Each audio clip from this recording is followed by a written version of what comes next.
we are going to focus on money and making money and an ROI and actually getting some cash in our pockets like today, right? So, again, guys, I was going to make a post about this and then I'm like, no, I don't want any new members. I want to keep this very small. Let's go. We're going to dive right in because I don't want to eat up this hour on anything other than getting you guys paid. So let's talk about it. So what we're going to talk about today are some ancient principles. If you want some of the reference material that we're going to be going through, it comes from The Richest Man in Babylon, one of my favorite books of all time.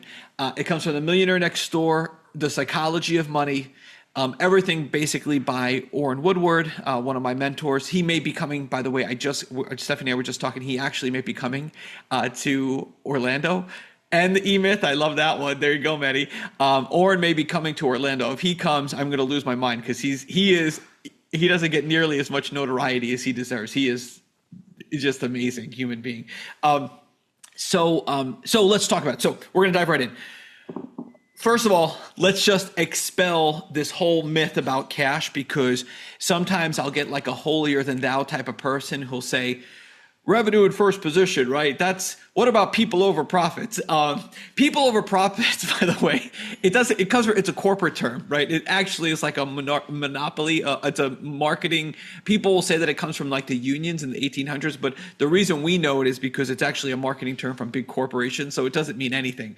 But one thing that is important to accept when you see, because we always want to go with what goes wrong, and then if we can see, sometimes it's easier to see what went wrong than what went right, because sometimes when things are going right, they're very, very fuzzy and they're hard to see. And then people who have made it, they kind of go back and they only see the parts of the past they want to, and then they pontificate, right? So what's really good about business advice is the stuff that's going wrong is very visceral, right? You can see it like that, right? You're like, you become prophetic. You're like, oh, that's not. I remember one time somebody that you guys know for sure, he told me, I said, how's everything going? And immediately, I hadn't seen him in like a year. And he said, oh, things are great. I just hired my 300th person. You're probably gonna know who I'm saying now. He said, I just hired my 300th person. And I was like, there's something that's like, and sure enough, no, it didn't turn out well, right? So the thing about these rules is that once you know them, they're really easy to see and spot and then implement for a big ROI. And today I really want to focus on getting you guys cash, which is the most important thing. So what do I mean by that?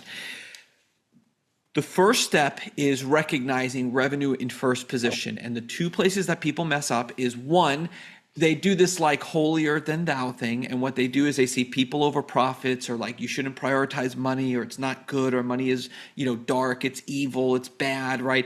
You're like money hungry. That is absolutely not true, right? If you look at actually what's happening, when you are a business owner, what you're doing is you're saying, the way a business works, it reduces other people's suffering first, right, in order to reduce my suffering. So when you are focused on money, which is compensation for bringing people value, what that means is that the payment is actually in second position. That's a healthy company. So anybody who gives you a hard time about, the people who I find are the most money hungry people are not the people who are running businesses the right way. It's the people who are super egotistical and flashy, or it's the people who are like, actually middle class, who are just like money, money, money, money, money, money, money, money, money. That's all they care about. They play the lotto, they do silly things, right? So it seems to me like the people who have true wealth and good children who are doing the right thing, they prioritize money because it's a symptom of compensation from bringing other people value.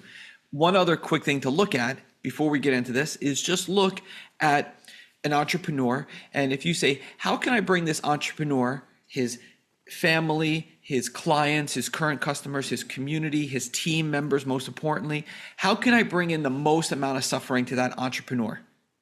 And this is something I'm telling you guys, if this is the only thing you ever learn from me, this is so key. The way that if I said, I want to cause Joe the most amount of suffering, right? Like right now, how can I do it? All I have to do is take away his revenue from his business and watch what will happen, how much suffering, it will go up tenfold, 100-fold, right? Because Joe is going to lose interest in things that don't make money. His team is going to suffer, his community, his current clients who've already paid him money are going to suffer, which is just so devastating.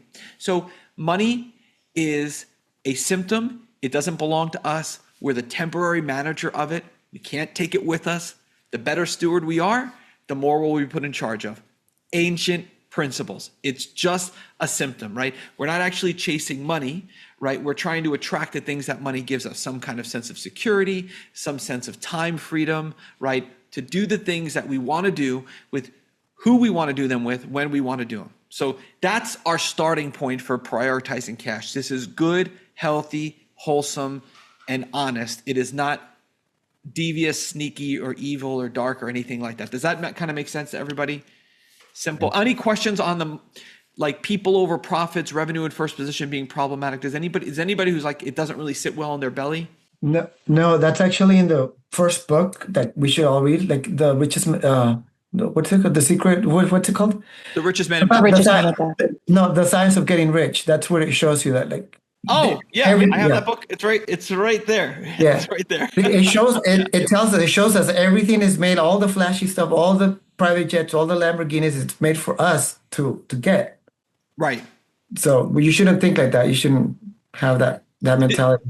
It's the problem with this is that when I talk about this topic, a lot of people will be in agreement, but in their belly, they feel like they're doing something wrong. Now, I will say this, there aren't a lot of people who are in the top half of the 1% that really, to me, have anything to offer me because most of them are nefarious and bad. And, I think there is a such thing as too much money, right? You can absolutely have too much.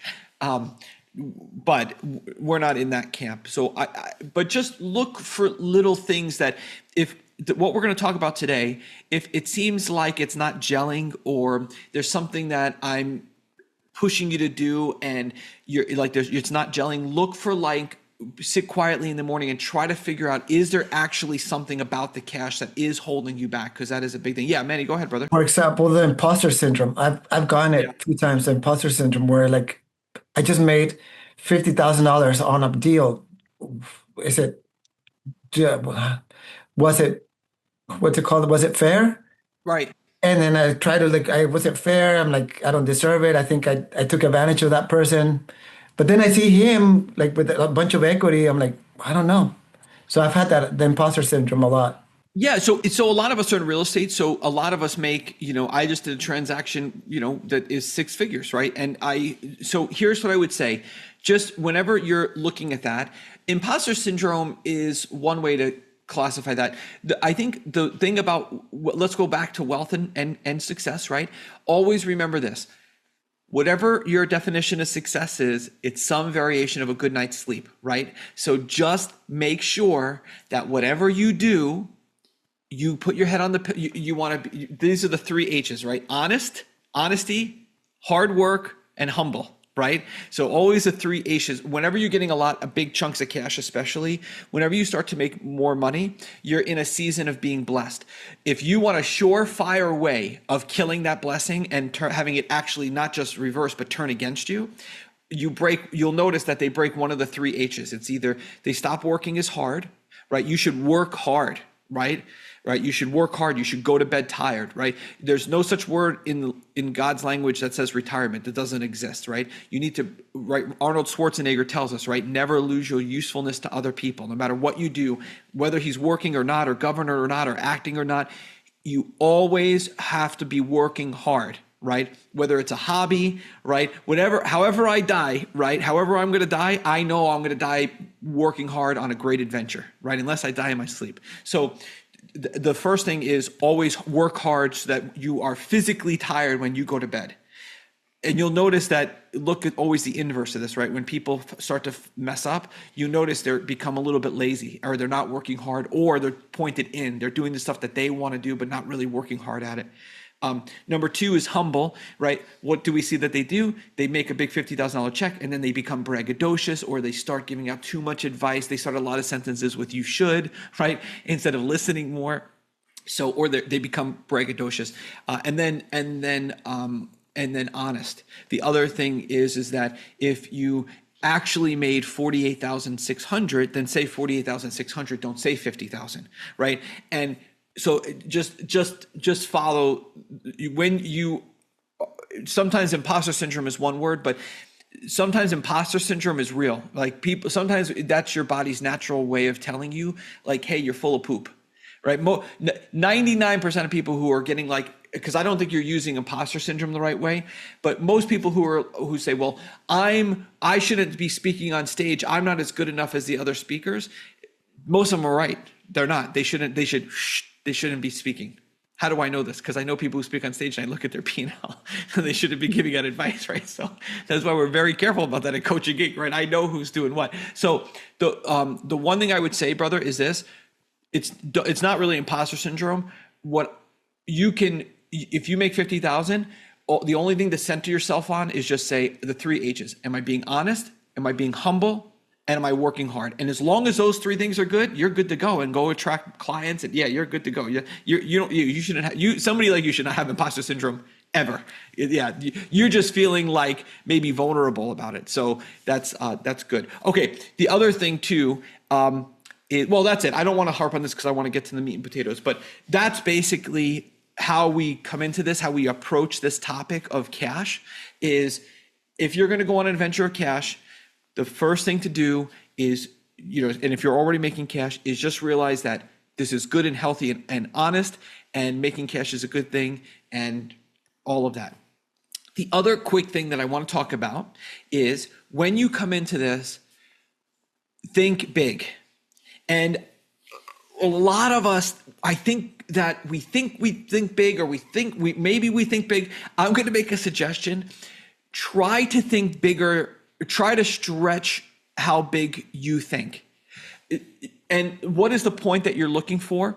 You're looking for the point where you can honestly say from your belly that there is no amount of work that I can do that is going to achieve this. This has to come from thinking in a new way, right? So for instance, let's just say that you made $1 million this year. And I said, well, I'd really like you to make, 15 million. You can't work harder to get from 1 million to 15 million. You have to work differently. Does that make sense? So, and this is personal for everybody, right? If somebody made 100,000, right, and they want to go to 1 million or what, but I would say there is a level of thinking where you say, man, if I really lock down and I get gritty and I work hard, I can work myself to death and I can go from like 1 million to 2 million, right? I'll come up with a calendar and a schedule my day and I'll make more content or send out more marketing or take more sales calls or take them faster, right? And you know that you could do that. That is not what I'm talking about. What I'm talking about is when we say doing this, it is a question of what point do you have to get to where you say, well, okay, I can't work towards this goal. So what can I do in order to hit it? And put yourself under, sometimes the word in our society, anxiety, it gets like a bad rap. Sometimes anxiety is good, especially for entrepreneurs. If you look at your past, most entrepreneurs actually do really well when big things that are very high pressure happen. We like show up in a super big way and we become innovative and we get our energy, right? So I would put yourself under a little healthy stress, right? Like if you go to the gym, I don't ever go to a gym, but I know those people are under healthy amounts of stress, right? Every time I see my brother Daniel, he's got these big guns, right? So I know he's under stress, but that's a good thing, right? He's building up his tolerance. So what I'm going to say is, it's okay if you look at this and it's a little uncomfortable and have a little bit of anxiety or stress about it. That's totally normal, right? So I would say, what is the number that for me is a little bit bigger that I'm not going to be able to outwork that solution. I'm going to have to come up with a new solution. All right. So now let's get into the meat and potatoes. What the heck is revenue in first position? This is what I'm going to suggest that you guys do. Every single thing that you do in your business, you could look, it's already late in the day today, right? So I don't know what time everybody's day starts, but I'm sure, knowing you guys, they all start much earlier than this, right? So what I'm going to suggest is you can look at today, and one thing that Joe McCall taught me that I would share with you is this: look at your day and just remember when we write, what we're trying to do is we document the day, right? Like things that have happened, and we wrestle ideas, right? One thing I would do is on the former, not the latter, is just write down what did you do today and what was revenue generation and what was not. And this is not like it's either directly revenue generating, right? Like you sent out marketing, or you knocked on some doors or whatever, or it's indirect marketing, like you interviewed a marketing person, or you had your VA send out a postcard, TV ad, billboard sign, bandit sign, whatever you guys do in real estate or whatever it is. But the first starting point on this is, in order to prioritize revenue, is to just write down what is actually producing revenue. It's that simple. And I know this sounds really elementary, but it's not. Why do I know it's not? Because after 5,000 clients, I could tell you, you guys would be absolutely blown away by what people will actually spend the first half of their day doing. And it is not revenue production. So sometimes it's because sometimes what you see with the people who hit a ceiling and then they fall back down is they have this constant it's like a hamster wheel, but it's like they go boom and they hit a ceiling and then they boom and then they boom and then boom and they do that because they're like, if I could just get that next check and then everything's okay, and then everything's not okay, and then and there's a solution is just permanent of just that next big hit on that next big check, which we all know, if we've been in business for anything of any significance, it just doesn't work. So it could be that problem. It could be a lot of problems, but what I would suggest is schedule your day so that you, one, know what is revenue producing, and then two, prioritize that in the morning. It's that simple.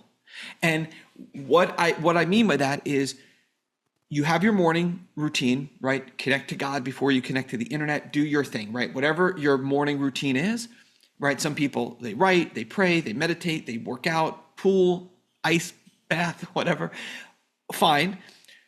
But when your work day starts, 8 o'clock, 9 o'clock, 10 o'clock, whatever time, when your work day starts, focus on revenue. What does that mean? It means there's an arrow in front of all of us, right? There's like this arrow, right? Like an arrow. And it's pointed in towards us. And we have to be like, and we have to point it out, because that's what revenue is. Revenue is pointing that arrow out towards the marketplace. What do you need? How can I service you? What can I do for you to bring you value so that you will pay me? That is putting revenue in first position.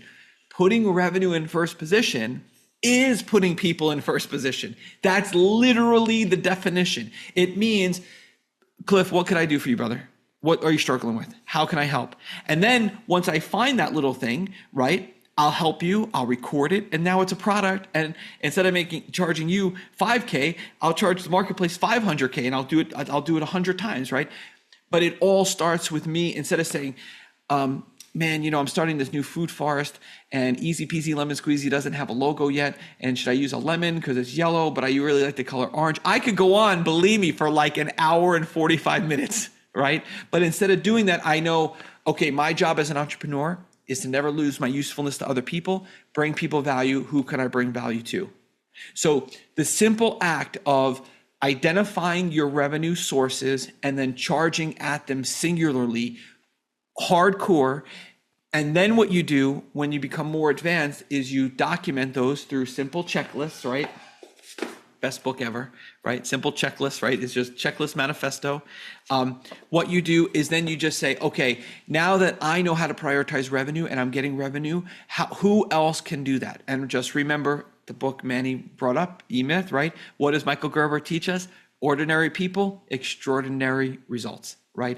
That's it. So you have a checklist, right? And you have somebody who has a really good attitude and a smile, and they're a hard worker and they're honest, and then they do it, right? We're not Superman and Superwoman right here. There's nobody who's, right, I'm sure got a 1600 on their SAT, right? You're not in my group, that's for sure. So just accept that truth and then move on. And that's it. Does that kind of make sense? So the key here is to putting cash in your pocket today is what puts cash in your pocket as soon as possible right now today. What activities specifically? Usually those activities go along in a priority order like this. Number one, who owes me money, right? And a lot of you have people who owe you money, I guarantee it. because I know I've been in this business a long time, and you just let it slide or whatever, or you're non-confrontational or a people pleaser. Instead of being like a go-giver, you're becoming a doormat, or it's uncomfortable, or it's a family member, or it's whatever. You don't want to, like, let sleeping dogs lie. Don't open a can of worms. Whatever you want to say, right?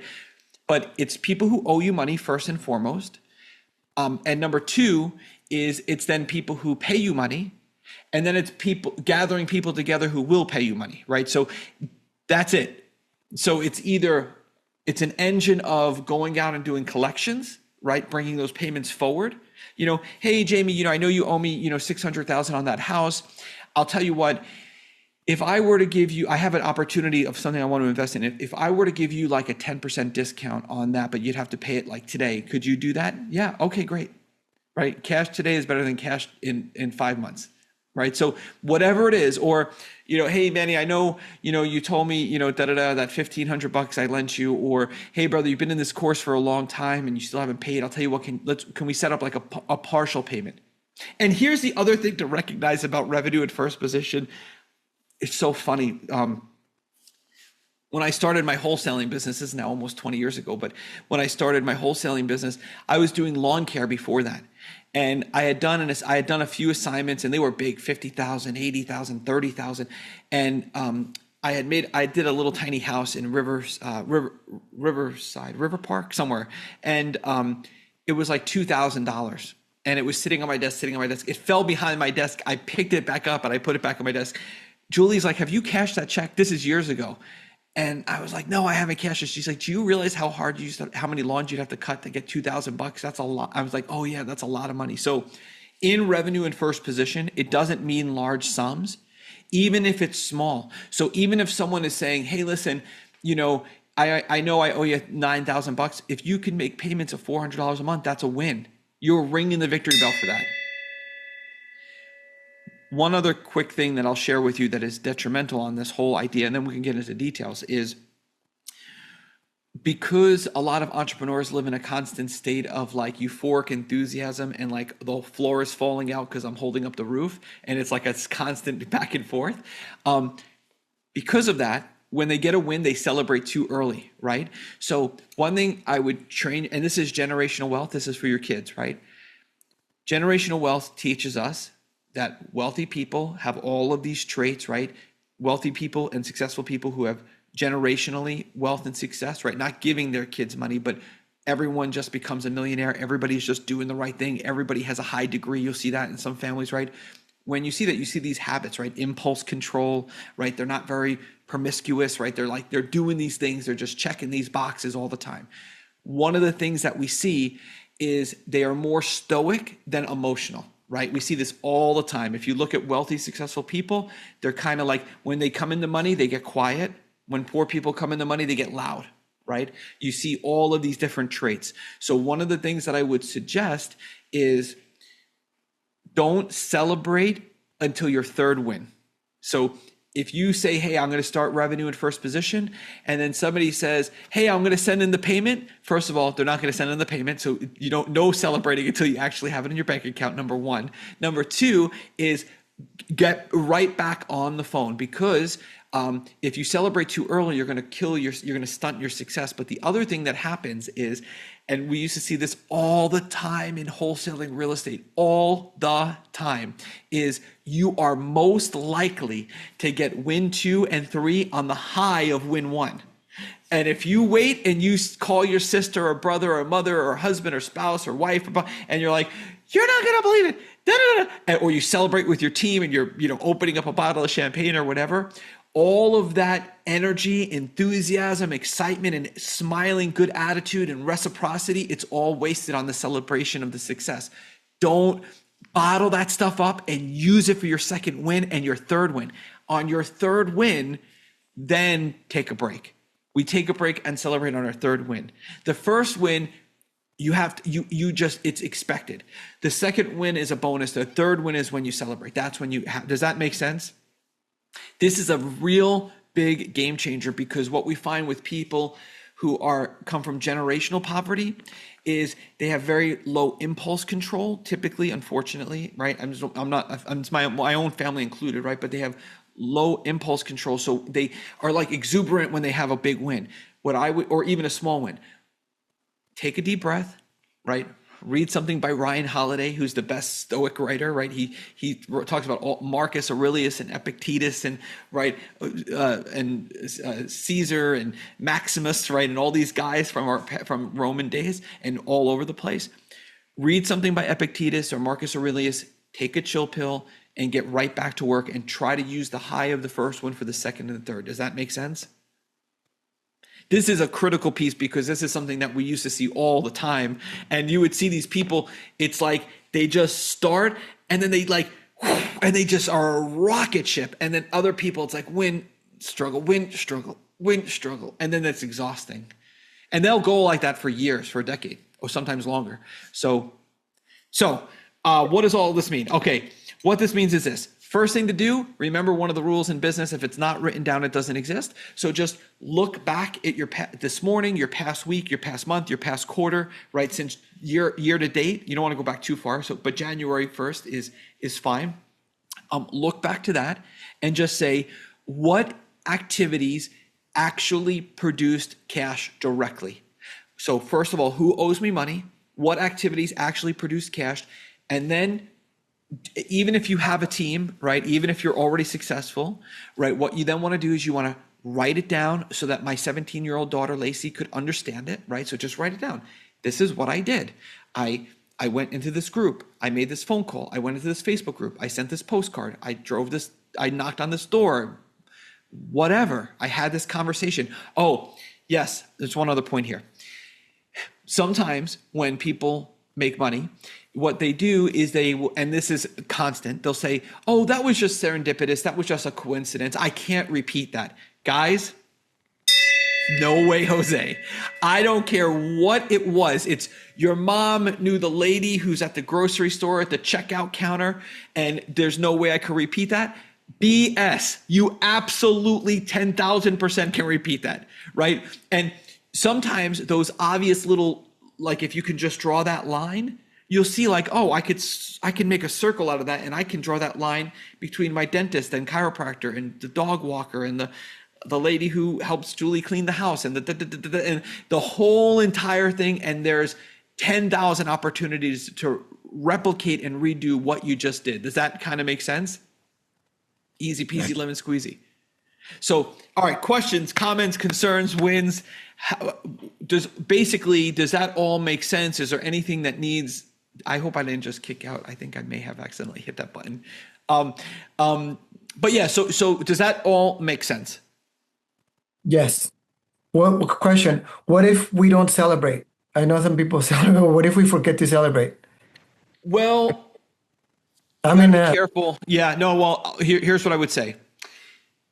The problem with no celebration, right, is the way that a business works is a business is supposed to give you the time and the money and the space to do the things that you want to do, right, with who you want to do them with. So the problem is if you are totally OCD, and this happens very much in our circles all the time, sometimes the problem is the exact traits, the personality traits and the mindset that make you a really good entrepreneur make you horrible at interpersonal relationships and other things. So you've got to be very, very careful that you're not just collecting cash and you're trying to find this quote unquote financial freedom, because if you don't have like people who love you and a hobby and other things outside of this, or anybody to celebrate with, right? Like when something good happens to me, the first person I'm like Julie, like I'm like, oh, look at what this thing, I just made this big win, or I sold this business or acquired this business, or so what I would say is just keep in mind the exact traits that make Carl Icahn are the exact traits that can sometimes you're ending up like with a divorce and all kinds of problems, right? So what I would suggest is be super cautious about that, because the traits that make you a good entrepreneur can work against you in other parts of life. One of the things that I would suggest that you do, number one, don't bring your phone to your bedroom. Just keep it plugged in somewhere else. You don't have to be plugged into your phone. If there's an emergency, God forbid, there's nothing you could do on your phone call anyway, right? So what are you going to do? Like people are like, oh, what if somebody's choking? It's like, I don't call the 911. I don't call me, right? But the other thing I would say too is make sure you one of our rules is, I can't think of what number it is, man. That's where, make sure you take off one, and Lamont teaches us this, but so does the Bible. Take off one full day per week, no matter what, no work, no exceptions. Yeah, and the reason is because I'll have people who are older than us, and they'll say, oh, I want to retire. I'm getting to that age, but man, I've had a guy who actually, he did something really awful. He tried to, thank goodness it didn't work, but because he sold his business, and we identify so closely with our businesses, the most important thing is get a hobby and do it with people you love. And that'll help with the celebrating. And just make sure the things that make you a good entrepreneur, a charismatic personality, or just being OCD about thinking about how to make money and how to get that stuff, it will work against you in a personal relationship. So I would say it's a breathing exercise, brother, right? So just what you want to do is you don't want to try to find balance, because there's no such thing as balance. Obviously, balance doesn't exist in life or even with Mother Nature, right? Instead, think of it like seasons and harmony. So harmony just means like, yeah, if I'm like married with kids, but I'm 27, I need to prioritize work, and the family should support that, right? Daniel Lapin teaches us this, right, from Business Secrets in the Bible. So there are seasons in your life where everyone's like, hey, when dad's working, don't bother him, right? Or mom's working or whatever. That's totally normal and natural for a season, right? So you go through these seasons where you're looking for harmony between all of the things in your life. But the reality is, if you're sitting in a seat and you get up, you go to the other seat, you have to get up out of that other seat, right? Like you can't, there's no balance. It's just seasons. So I would take time to celebrate and enjoy the wins with the people you love, and, all that kind of good stuff, because it's the most important stuff. Because without that, you'll get to the top of Success Mountain and you will absolutely jump off. I mean, you will jump off. I mean, I do celebrate, like, but not like every third win. Like I'll take the family for like on a trip or whatever, but Yeah. they don't see it as I'm like sitting down peacefully, like at the beach or whatever. I'm like, hey, I'm celebrating, but they don't like. Yeah, no, I Yeah. guess I'm celebrating. But Yeah, no, all I'm saying is I would take time to celebrate and just yeah, make sure that you recognize, that there's seasons and harmony, not balance. I see my family when they're like they see me as Scrooge McDuck sometimes. Well, When I that could see be, them. yeah, that could be okay though too. If anything, this whole field is full of hyper spenders who move a lot of money around and don't keep any of it. So a little frugality is healthy. You're not. It's not a popularity contest, right? You're there to set the tone. So I think that's okay. I'll say this: the people who have the best households that are well-adjusted, happy, and the kids are good. I would just say this: it is. I think that when I was broke, I used to make fun of rich people for being too frugal. But I think what wealthy people understand that poor people don't is it's not your money. So if you were managing my money, right? If it was my money and I said, hey, Manny, you're in charge of it, I guarantee you treat it a heck of a lot better and different than if you think it's your money. Because then if it's your money, you're like, I work hard, I deserve this. Don't I deserve nice things, right? But if your wife wanted it, but if it's something like where you're like, hey, this is Tom's money, I need to take good care of it, so he puts me in charge of more of it. That's why we separate. We're always 1 degree separated from the cash, because it puts us a little bit in a place of like, okay, I'm just a temporary manager. I'm not bringing this with me, right? So the better manager I am, the more I'll be put in charge of. We in life tend to do better with the things that we're responsible for other people than for ourselves. You'll see this all the time in life when you're responsible for, one thing you'll say is like, always treat people. People will say like, treat people the way you want to be treated. Yeah. But, I have a high tolerance for being mistreated, right? But if you say to me, treat people the way you want them to treat your children, all of a sudden your eyes open and you're like, I'm going to be a little more patient with this person. I'm going to give them a little more grace. a little bit more forgiveness, a little bit more time, a little more charity, right? Because that's how I would want them to be with Logan, Lacey, Lily, Lucas, or Levi. So does that kind of make sense? Yeah, easy peasy, lemon squeezy. Okay, so revenue in first position. Questions, comments, concerns, wins, losses, frustrations. Does it make sense? Do you know what those activities are? Does anybody need help with a specific activity that they could do today to drive? Go ahead, Joe. What do you got, brother? Oh no, Tom, I'm just here, brother. I'm just here. Okay, yeah, I thought you were unmute. Yeah, is there anybody who doesn't know what to do in order to drive cash? I know Joe gets this all the time, but does he not look like Ed Milet? He does. Ooh, He does. Ooh, Now he really does. right? hold on a sec. Hold on a sec. Who is that? Seriously, I don't even know. Ed Milet is a very famous influencer. Oh, Yeah, you okay. gotta look I need to Google him up. You look I good. guess. He looks good. Don't worry, you're good. You're a good company. Yeah. I don't even know who that is, but I'm gonna pull it up as soon as I get off this call. Bam. There you go. Put your guns away, man. You're making me look bad My over here. goodness. He better be a good looking dude, Clifford, or else I'm coming for you, man. I'm kidding. I'm working on it. So, I all right. think- So, revenue. Everybody knows what to do. If it is it, remember, you write it down, right, and then you work on that. And here's the thing: you are, if you're in a season, if you know, if you're not making, whatever your goal is, I don't want to put anything in your mind, right? But whatever your goal is, 40,000 a month, 50, 100, 150, 250 a month, whatever your goal is, the way this works is this: break it down for the days in the month, and then just say, I ain't budging. I'm not doing nothing until I hit that number in that day. I don't care if I don't want to hear about, oh, I don't want to call Johnny, Sally, and Bobby because I spoke to them last month and they said that not to call for 2 weeks. I don't care. I'm calling them. Sally, I just came across something on my desk and da-da-da-da-da-da. I don't know if this would interest you, probably not, but we have this special that we just have for today. I know we're supposed to talk in 2 weeks, but if you come in right now, it's 50% off. Okay, here's my credit card. Whatever.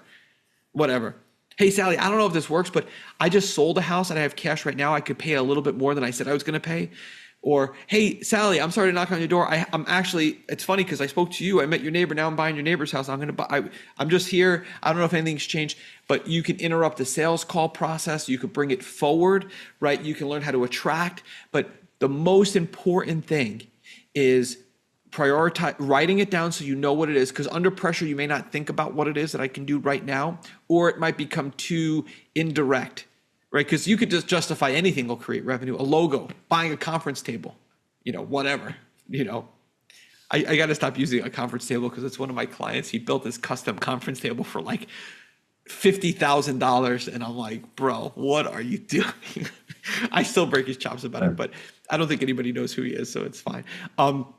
But yeah, that's so basically if it's not written down, it doesn't exist. Write it down. And when your workday starts, you are a revenue generating machine and you ain't budging until that money comes in. And then when the money comes in, work on fulfillment, right? Whoever paid you their hard-earned money, and bust your butt to take care of them. When that's done, at the end of your day, KPIs, right? Number one, OAC, right? Owner's actual compensation. How much money actually came in from my different businesses and went to my pocket, right? Week by week, things like that. Marketing, ROAS is a fancy word, it's an acronym. It just stands for return on ad spend. It doesn't mean anything. Just how much money went in, how much money came out. Just the simple things, right? What's your churn rate? How many deals? What's the size? That's it. That's your workday. And then at the end of all of that, when you're exhausted, and right before you leave, you just go, hey, you know what? I bet I could put that into a little checklist that Tom's 17-year-old daughter could do. I should call her and hire her because I bet if I write this in a way that it kicks off something, like I know when to start the checklist, right? Every checklist, right, has a catalyst, a trigger, either a date and time or an event. A lead comes in, a phone call comes in, or it's Wednesday at 2:00, and then it ends. But I guarantee you, none of you are launching a rocket to the moon. There's nothing that we do that's a superpower. That's all of entrepreneurship. No matter what business I'm in, I could tell you, I don't care about the product or service. I don't care if you're selling houses, doorknobs, victory bells, doesn't matter. It's all the same exact thing again and again and again. Marcus Lemonis, people, process, product, right? So good people, good product, good process. So what I would do is write it down and then start your day, your work day. When your work day starts, after everything else, your work day starts at 8 o'clock or whatever. Focus, even if it's a little too early to call people anyway, whatever you got to do. And then when the money comes in, then you go on to the other stuff. Tom, what if money doesn't come in that day? Then if you keep doing that all day, every day until money comes in. And then when the money comes in, you work on fulfillment. I know it sounds silly and I'm making it sound maybe easier than it is. It's not. I think that business is easy, owners are complicated. This is the key. So solutions are very simple. Solutions are easy. Problems are very elusive. Solutions are easy. Problems are elusive. Most people in business who cause a lot of suffering for themselves and others, they're implementing really, really good solutions for the wrong problem. They're always solving the wrong problem. And that's the whole core issue. So the way you should look at this is step out of your business from 50,000 feet and just understand, hey, amor fati, right? One day I'm going to die. Am I doing this the right way, or am I just like spinning and spinning? 1 inch of progress is better. 1 inch of forward movement is better than a year of moving without moving forward, right? Hamster wheels are no good. So all of this is tied back to revenue in first position. This is all the key. That's why it's the first rule, because every time any problem I come into in my own business and my clients' businesses, well, we were implementing EOS or da-da-da-da-da and this and that and rocks and quarterly rocks and the ba-ba-ba-ba. I'm like, I don't know what you're talking about. Go make a sale. Revenue and happy clients solve almost under 100 million, under 20 million especially. Revenue and happy clients solve almost every single problem. Nothing starts until, I remember my good buddy Pat Precourt, I heard him from stage say this once. He said, the GPS doesn't start working until you start moving. Have you ever noticed, you've ever been in like you go out to eat with your wife or husband and you're in the parking lot leaving the restaurant and you put home in and the GPS is like, and it keeps like, and then you start moving in the parking lot and then the GPS picks up and it tells you where to go? That's how business works. So I know it's a simple point, but and if next week on the next call, guys, if any of you want to pull apart your own personal business and look at this and say, hey, I'm a little unsure on this, like how do I get this to work so that revenue's in first position and then it's delegated so I have actual time freedom? I mean, Stephanie will tell you my calendar today, this call with Lance. What's my 3 o'clock? Oh no, my 3 o'clock is leave to go pick up the kids. That's it. 2 calls today. Right? It's only because it's just simple rule. And this is not being braggadocious at all, right?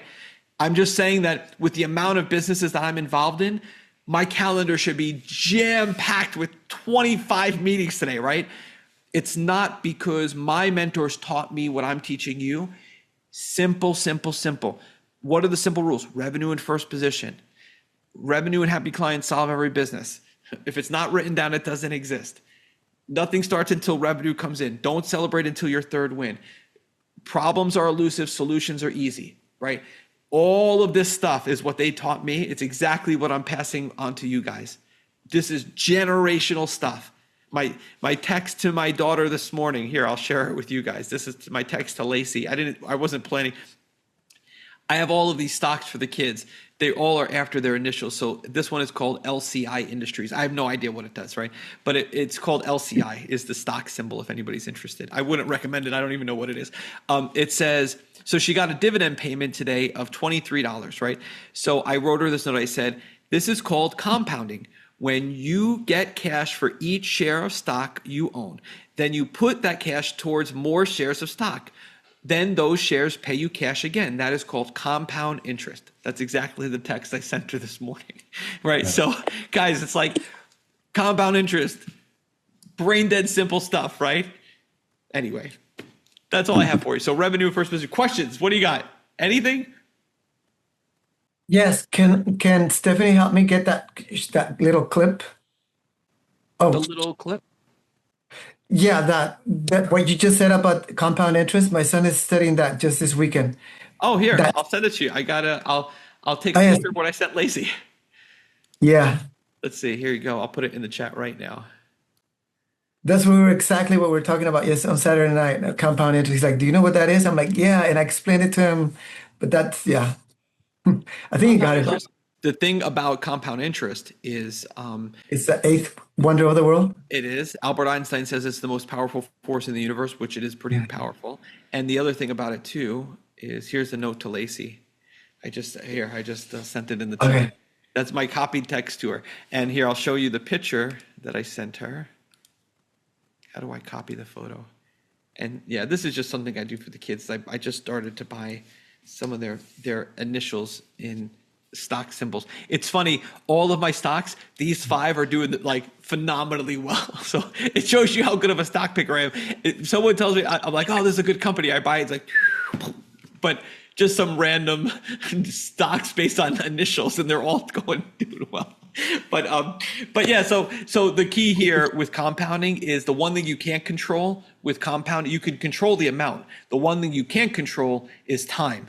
Right? Time is the key. So if you said, yeah, Tom, I know you say, it's about character and competence and how capable they are, but I just want to make sure my kids they're all millionaires. Just put $20,000 into VTI right now. And when they're older, they will absolutely be millionaires. No question. No It's question. VTI. VTI is the one I use. Yeah, there's a little nuance here. I'll explain it. A lot Oh, of people use VOO, which is the S&P 500 from Vanguard. The problem with VOO is that everyone uses the S&P 500 because Warren Buffett used it in his test a long time ago. Warren Buffett tested. He said, I could beat any stockbroker, right, if by just taking one little small percentage of all the top companies. So he did that, and the stockbroker picked his stocks, and of course Warren Buffett blew him out of the water, right? The problem is when Warren Buffett did it, the S&P 500 was very diverse with a lot of big companies all over the place. Now the S&P 500, the top 10 companies make up almost 40% of the other 490. So VTI is the whole index. It's all 3,000, whatever, 3,800 customers. And it's just a better diversification because it's not just the top 10 companies that are all taking. The other problem with the top 10 companies is they're almost all tech AI companies, almost all of them. Apple, Microsoft, blah, blah, blah, blah, blah, all of that, Tesla. So I just personally prefer VTI. My private clients, I put into VTI or I tell them to. And interesting fact, don't forget, right? That's based on the dollar, right? I don't want to get too off of a tangent here, but just remember, VTI is the dollar. So remember the seesaw, right? What is a hedge? A hedge means when one thing goes up, the other thing goes down, or when one thing goes down, the dollar, right? Something else goes up. So remember, gold and silver goes up. If you would have bought $100,000 in gold coins in 1970, that today is worth $12 million. 12 million. Why? Because the one thing that we know for sure is that no matter what the dollar, let's just say that your dollar in your pocket can buy this coffee mug today, tomorrow it can't. The dollar always goes down. Always. It's not a political thing, it just goes down. That's what inflation is. It means tomorrow it's going to take $1 and a penny to buy this cup. In 10 years, it's going to take $2. In 50 years, it's going to take $5, right? Whatever. So that's why I put all of my private clients, I have them buy physical gold because gold is a hedge against the dollar. So if you're going to put 20% into VTI and 50% into real estate and then 5% into cash and all these other things, 20% into cash, the reason we have gold is because it's a hedge. So if you're going to do VTI, you should also buy a gold coin today, right? Because a gold. Yeah, go ahead, Clifford. What do you got, brother? Is there a place you recommend to buy gold and silver from? I get mine from JM Bullion. JM Bullion is good because it's always done right by Julie and I don't have any affiliate relationship with them. They're just a good company. But I've bought and sold gold coins to them. What's it called? JM. JM, like John Mouse Bullion. Yeah. I was gonna say I just looked at that, but it's like the fees are expensive. Shipping and fees is isn't it? Well, here's the problem. You can get gold other places, but gold, can be replicated, and you can get a coin that is just looks golden and really isn't. So, Because I was gonna go to the pawn shop and see the pawn shop. you could just make sure it's actual gold. Yeah. You could buy a gold coin and just make sure the way that you buy gold is you just look up the current market value. I won't confuse you with all the terms, but just make sure that you're buying gold at the price that it is. Mm-hmm. Yeah, because there's a whole little complicated thing about gold. So you should be, where you could buy gold. Julie she just walked by actually. She could buy. She bought me silver, a big silver thing. I don't know where it is. I have a safe somewhere, but I can't get it. She bought me silver at Costco. Okay. Yeah, Yeah. Costco Seen buys those. sells silver and gold, and and the price that you're looking for is called spot, SPOT. It's called the spot price. Not to make this confusing, but putting 5% of your net worth into physical gold and silver is very good idea because you don't care if it goes up or down. It does not matter. It just becomes part of your estate. And once you put it into a gold depository, you can borrow against it for very low rates. But it's really it's a vital part of your wealth for a lot of reasons. I don't want to get too technical, but because wealthy people always remember this, guys. Always remember this, right? I just bought a piece of property, 5 acres, and we're going to put a house on it. We have to because you can't do any of the utilities without a primary building, right? So I said, well, I'll just put up like a 2-1 or a 3-2, whatever. And even Julie said last night, she said, oh, no, just put like a 5-4 bedroom, 5 and why? Because when I go to resell it, it'll be worth more money. Right? Why do I care about that? Because wealthy people always give themselves more and better options. You ever hear a wealthy person say, don't burn bridges? Why? Because they always have more options and better options. Wealthy people are very good about not reducing options. This is like one of the most vital things that I can share with you about wealthy people is wealthy people always keep their options open all the time. Poor people, they always limit their options and their behavior all the time. They're always limiting options, right? So what you want to do, the breathing exercise here that we all want to practice is I want to teach my children, always keep their options open. Always have more options and better options than other people. Never limit your options. Keep your mouth shut. Have impulse control. There's a time to speak up, not all the time. You don't have to burn bridges. You have to reduce your anger. Mr. Rogers is always going to have a lot of options. He's going to be welcome into a lot of rooms, right? He's going to be celebrated. So stoic people have more options. People with impulse control, people who don't have impulse control, you see it all the time. You want your kids to be quiet, you buy them a toy, they're going to turn out. Unfortunately, we see, right? Think back to when you were a kid. Who were the kids who you don't want to trade places with now? Spoiled, promiscuous, bullies. Those 3 people all the time. Just go back to high school and junior high, right? Think about like the people who were doing the wrong things. And this is not a holier than thou, guys. I make mistakes. I made a mistake this morning, a big one. Julie still, I know I'm going to get in trouble for it later, even more. But here's what I would say. When we're looking at all these principles, what you want to be looking at is you want to be looking at the result 10, 20, 50 years from now. Everything that's good for us generationally is good for us now, even if it's a little uncomfortable in the beginning. But this is the principle of gold is gold becomes part of your estate. It becomes part of your estate. It's not an investment. I don't care if gold goes up. I don't care if gold goes down. Gold is part of my estate. It's a hedge. It's there as another option because if anything happens, I am a 100% loyal, proud American, and I have about as much respect for politicians. I don't care what party they're in. I don't respect any of them. And I will tell you, I am the first person that if there's a major problem, I saw what happened, right? On 9/11, we hardly had anything happen. 2 little buildings, there was nothing. And our whole entire economy almost crashed. I don't think that we're prepared for anything major to happen in this country. I think we've had a lot of luxury, right, for a long time. So trust me when I tell you, with with a smile on my face, I will be the first person out of this country if anything ever, God forbid, really happens. So I think that the idea there is you have to, it's just whether you agree with that or not, the idea is the principle at play is generational, which is all the people in World War II were the wealthy people who got out, not the poor people. So what did they do? They had more options. The poor people couldn't leave Germany, right? What did the rich people do?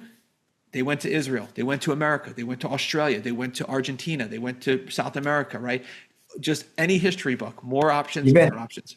Even some Nazis got away. And even the Nazis, those two people, that's yeah. Well, they got. I mean, they were the smart ones that stored money, and they were able to store money, and they were able to flee. Right, and that's why, because if the economy goes down, what does the gold give us? The gold, number one, goes up, right? But now you have transportation, you have mobility, right? That's what, and I know that sounds like on a big scale, and that is extreme, but even on a small scale, everything. Look at how a wealthy person drives. They drive a little bit slower. They leave a little bit more space between the car in front of them and themselves. You ever notice how a wealthy person drives? You always notice they never ride anyone's bumper. I know it sounds crazy, but I'm telling you, wealthy people, they just have an innate ability to always say, I'm going to pause a little bit further back because if there's a problem, I can get out of it.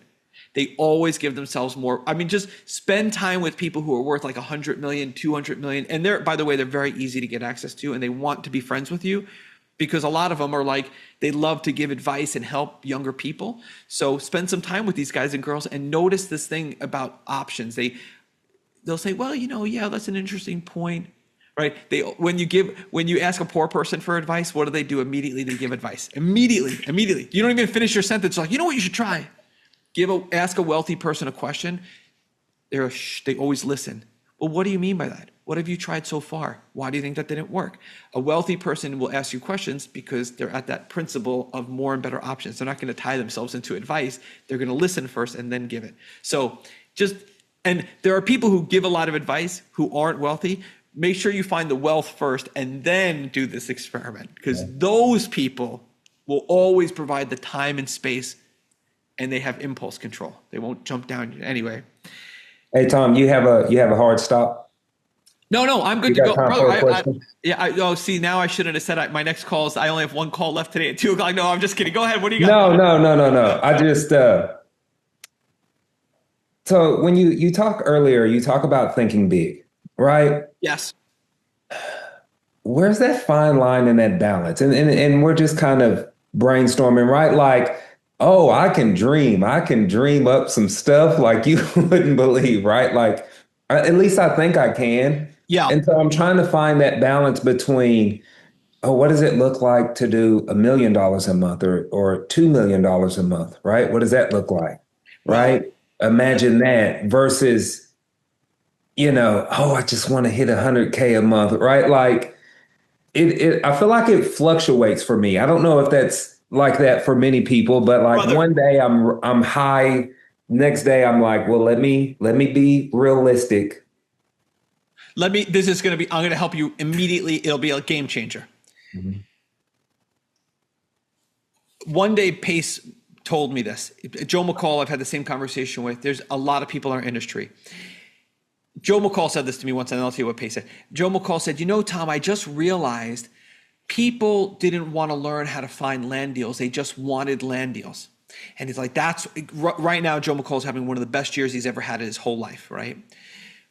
When I say think big, what I mean is sometimes, brother, you need to slow down in order to speed up. What Joe saw, because he wasn't frantic and he slowed down, is he saw the big picture, the bigger picture.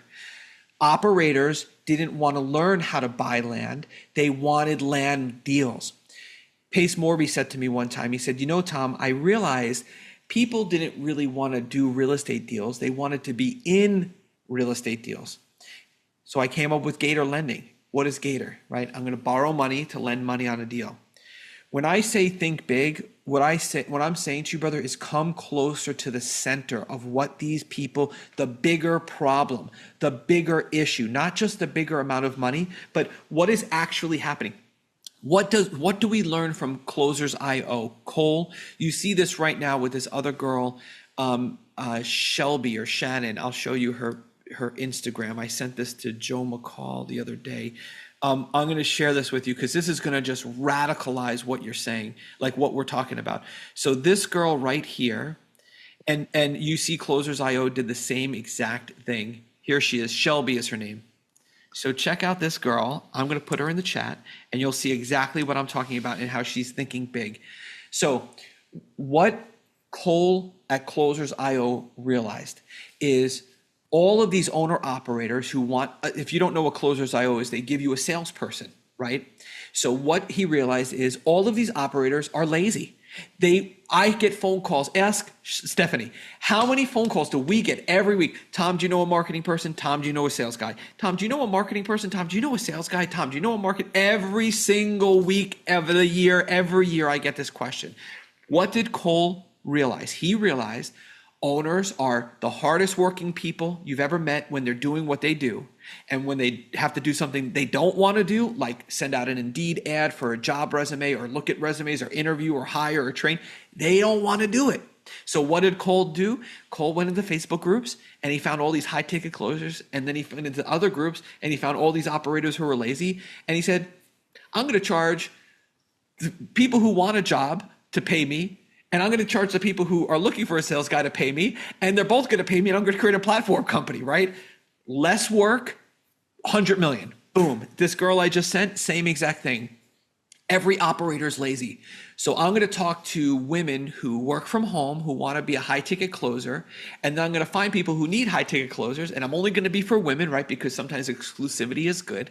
And that's thinking big. Thinking big is saying, what are the real things that I'm satiating, the real pains, the real value, the real things that keep people up at night? What are the real drivers that say, what am I actually doing with my life here and with my business of serving this marketplace? What are the big things that I are like every day I'm just missing because I'm so focused on the little tiny thing? Sometimes it's good to just take a deep breath and elevate yourself away from it and say, well, wait a second, what can I do that is a bigger play here? And what's interesting is, who do you think works harder, right? Do you think it's Cole, who has a platform company like Match.com, where these operators, what is a platform company? Just think like Airbnb. You need a house, I have a house. We meet at Airbnb. You bake bread, I buy bread, we meet at the grocery store. Right? You want to date, I want to date, we meet at Match.com. Whatever it is, a platform company brings two or more people together to do commerce. That's what a platform company is. So look at the largest exits in our space, right? Connected Investor, Ross Hamilton, $75 million exit. What did he do? Stephanie has a house for sale. She's a wholesaler. Clifford has buyers. Let's bring those two people together. So one thing that I would suggest that you do is, when I say think big, I don't just mean think bigger numbers. I mean elevate your thinking. Have enough courage to pause for a minute and look at the real drivers of what is driving decisions maker. Look at social media. People literally define their lives by acceptance on social media and popularity and likes and shares and comments. Their whole life is defined. I was in the car with some kids yesterday and I said, I want to challenge all of you guys to just take off like one full day from your phone. Forget about it. The one, my niece was like, are you crazy? I was like, it was just funny, right? But I would just say, if you can look, when I say think bigger, I'm saying, brother, life is short. It's shorter than you think. You're going to put in this time and energy. If you want to have smaller amounts of input with larger amounts of output and get out of hustle and into the general's tent from the trenches, take 1 minute to just pause for a second and say, man, how did Pace Morby come up with Gator? How did Joe McCall come up? What am I not seeing that I keep doing repeating and repeating? And what is the bigger picture? And, Shelby is doing, I have the inside track on what Shelby's doing, but it's the same for all of them. Shelby's, she's doing like 2 to 4 million a month. I won't say that publicly, but, all of these guys and girls, they're answering the bigger calling And it takes courage to do that, because it takes courage to be an entrepreneur, but it takes even more courage to go a layer deeper, not paying attention to the noisy waves, but the undercurrent that's actually driving. It takes courage to say, all of you guys are lazy, including me. And I know if I can get Thomas Service that finds marketing people or salespeople for all these operators he knows, I know I can make a lot of money, because the truth that all of these owners are lazy, it requires you to like snap out of it and be like, well, wait a second, I have to stop playing this charade with everybody in our industry and actually have a truth pill for a second and just take a deep breath and say, what is actually going on here? So that's what I mean by thinking bigger, is having the courage and the audacity to see what's actually driving all of these decision makers. And as you get better and better at that, your moves become more strategic and less they become more effortless. They don't require as much movement, but it takes a lot of courage to do it. Yes, sir. Okay. Thank you for breaking that down. Absolutely. Yeah, I'm glad we did, because that's a big point. Yeah, I want to encourage you to think bigger with cash and to get to the point of, but when you get to that point of like, how do I get more cash without working harder? It's sometimes a reframe, because that's what Shelby did. That's what Latoya did. Latoya is another one. She does the AI stuff. She's crushing it. It's the people who say, how can I expedite this? How can I expand it? How can I compound it? Okay. Pace just did it. So did Joe McCall. Yes, sir. Easy peasy, lemon squeezy. Easy peasy. Guys, awesome. Questions, comments, concerns, wins, losses, frustrations? Yeah. What do you got? Quick question. Last class, my homework was to get a executive assistant. Yes. I tried, but now I'm at the, how much should I pay her? 40,000 to 180. That's yeah. So when you start with an executive assistant, it's kind of like a probationary period, whatever. But I would say you should start to see an increase in revenue in the first 90 days is a wash, but day 91 to 120, you should see about a 15K bump, and then give them actual ownership. An executive assistant is only as good as their ability to take actual ownership in projects. Okay. So, yeah, I understand. I mean, I wouldn't mind paying them 100,000, but where do I start? How do I start? Well, it depends on where they're coming from. If you're going to steal somebody from someone who is like running the whole show at Club Med, they are going to have a different expectation as to somebody who's like fresh out of college, who just is starting. I mean, it depends. And a lot of times, I don't know if there's even really a range. I would, Jen, what's her name, talks about it. You might want to read Jen's book in The CEO's Secret Weapon, Jen Jones. I have it. Yeah. That book will help. But you need to have an executive assistant, and then another and another. You have to have people, and they always have to be doing better and better and getting better and self-development. You want people who are going to exceed you. You want people who are going to say like, hey, Tom, I appreciate you, but now like I'll work with you, but I'm going to like go and do you want people who are self-starting, who the most important thing is, just have a conversation with them. Say, what are your expectations for this role on commission or salary or compensation? But the most important thing is honesty, integrity. Like, I can't state that enough. That overrides everything else. I put a tester at my community. I got crickets. Nobody was interested. Everybody's doing Uber Eats and Amazon and all that stuff. I would write that.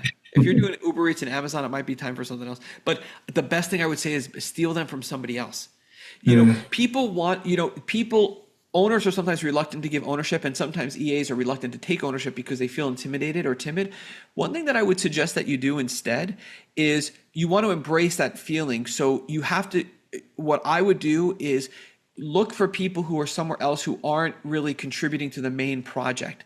Everyone who works with me, not for me, everybody I work with, people work with you, not for you, right? Every single person has a sense of ownership. I would just ask them, but you have to, if you steal someone from someone else where they're not feeling like they're contributing, you could say this. Say, if you're working right now in an organization that doesn't really appreciate you, not feeling like you're making a difference, you don't have any sense of ownership, people want to be a part of something good and wholesome and bigger than themselves. I would try to attract those people. My whole team is like that. I used to be like that. I used to be like that too. When I used to work, I wanted somebody to appreciate me. I wanted to go to a company. I could make a company grow. Like I could help a company grow, but I didn't. So I just went on my own. Like I didn't find it. That's the thing is you don't want robots. You want people who like life is short. Their job should be their work should be meaningful and make a meaningful contribution. They're just as important as you are. Like there's just different roles and but everything in the watch is important. The diamond is just important as the cog in the wheel and the handle on the watch and the glass that protects it. Like everyone has a different role, but they all have to have ownership and it has to be vital and it has to be meaningful contributions. That's what I would look for. Just keep thinking like, that's why Ryan Holiday, Marcus Aurelius teaches us amor farte, right? Which is life, you're going to die, right? Everyone's going to die. You're going to die. They're going to die. Everybody dies, right? So in this short window we have, you just want to create a space where people can be fulfilled and happy. Like your work should be a blessing, not a burden. So you have to get the people who, if there are a lot of people who they have to be already working, but there's a lot of people who are working and it's not meaningful work and their ownership is not giving them ownership in a real way, in a way that is like they can make a contribution. If you look for those good people and you provide the time and space for them to do well, as long as they're honest and everyone's going to make mistakes, who cares about that? But as long as they're honest and hardworking and have integrity, just find ways for them to contribute. Don't micromanage their day. And as far as compensation, just ask them. Just say, what are your expectations for compensation? Here's the real trick. The more people you interview, the better you'll get at this. The real thing when you say, Tom, tell me the difference between the top 200 people you work with and everyone else. The top 200 people took the time to learn how to interview. The people who, if you look at what the real owners who really get very big, very fast, like they just like move their pinky finger into one of the things that we always looked at is when an owner makes a decision and does something, right? After they do it, how many different things move and for how long? I know this one's hard to get, but you'll notice people who don't really do well as an entrepreneur, when they take an action, there aren't a lot of other things that move. And if they do, they don't move for a very long time. When Robert Kiyosaki does something, a lot of different things move and they all move for a very, very long time. It's one of the key little differentials. It's a very hard concept to understand early on this adventure. But one thing I would say is look for people who are kind of running the show at other organizations. And you'll see this in their speaking pattern when you interview 20 people, right, or 40 people. If you interview 2 or 3 people a week, you'll notice in their talking pattern, one of the things that when you ask them about what they're currently doing, they'll talk about the repercussions of their actions. Like when they make a decision or a move or do something, a lot of things move and they move for a long time. And when a person is not a good operator in their role, it's like a lot of repeat work. So they haven't learned how to elevate into that new position. This is a little confusing. And I get it. No, I do get it. Okay. Yeah. But yeah, it's a little hard. It's a difficult concept, but you could see with the good operators, anybody who has a net worth over 100 million, you'll notice this about them. They make a decision, they make a move, a lot of things move. The people who are difficult or struggle, they plug themselves in all the time. They're always plugging themselves. They're always interfering with the process. So they stunt it. They stop the movement and they stunt how many things are touched when they move. If that makes sense. I get it. Yeah. But yeah, at the EA, just be more real about what you're looking for. Ask people, say, who do you know who's a good person if you're not currently fulfilled or making a meaningful contribution where you work? And you'll see these people when you go out. You'll see them. It's the maitre d' it's the person who's like they're running the whole company and nobody you'll see them at Walmart. The person who actually cares, who's not on their phone. Like I found one, but he was a guy. I'm like, no guy. Sorry, I know I'm gonna get in trouble for that one. Let's erase that. Yeah, Me no too. guy for EAs. No, it's not going to work. Awesome. He was perfect. I'm like, but you're a guy. Never mind. No, he's out. You're out. Yeah. Let's see. How many different lawsuits could we trigger on one Zoom? Yeah, just erase that. Oh, man. But all right. Sounds good. Questions, guys? Anything else that we got? Easy. This is simple stuff, right? So, all right. So revenue today. So next call, I want to hear revenue numbers. So let's make it happen. All right, guys. Enjoy the day. Be well. We'll see you on the next call. All right. Bye, everybody. Thanks, Tom. Bye, guys. Thanks, Tom.